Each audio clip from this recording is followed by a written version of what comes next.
Okay, so coming to the login part, this is the endpoint that user would use. Only the users can do the login and sign up. So again, here is the message broker. Like each of the agent, each and everything knows only the broker, nothing else. Why we were not calling the database here?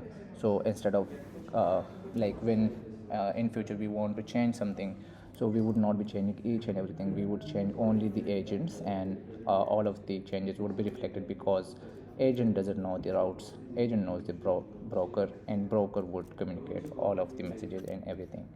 So here is the exact same thing. We would be using the user login type, and this would do the login, and same would goes for the logout. Coming to the main part of the uh, assessment, which is the agent, the user agent.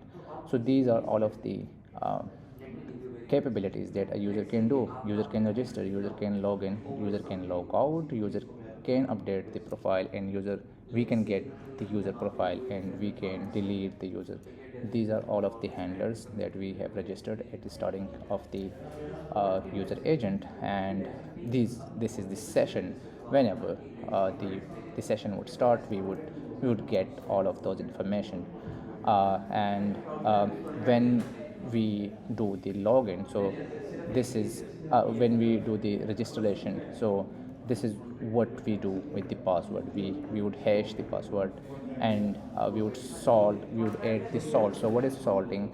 We would add the salt. So whenever we decrypt the password, so it would always generate a different hash, and we would match that with the password sorting. So it would not always be the same. So we would add the salt and we would hash that. For the verification, we are doing that salting and decrypting. This would be used at the time of the login. And this is the JWT token we are using. We would be saving these information in our token. So the time, the username, when would be the token expire. So we are currently making that available for 1 day, like for 24 hours. And this is the time which was issued. So here we can verify the token. We would get the payload, and we would decode that token, and if that is valid, so we would uh, make the user login. And this is for the registration. We are getting all of these fields from the front end, and then we are saving that in our DB.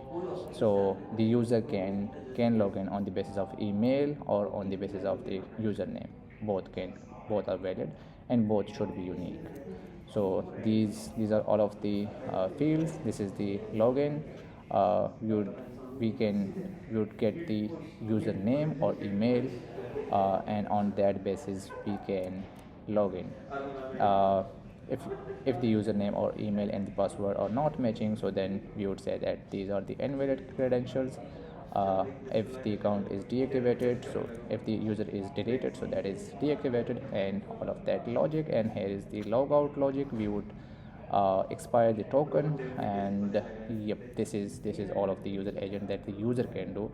And this agent is responsible for all of the activities of the user. No one else can do anything about the user except this user agent. And yep, that's all about the user.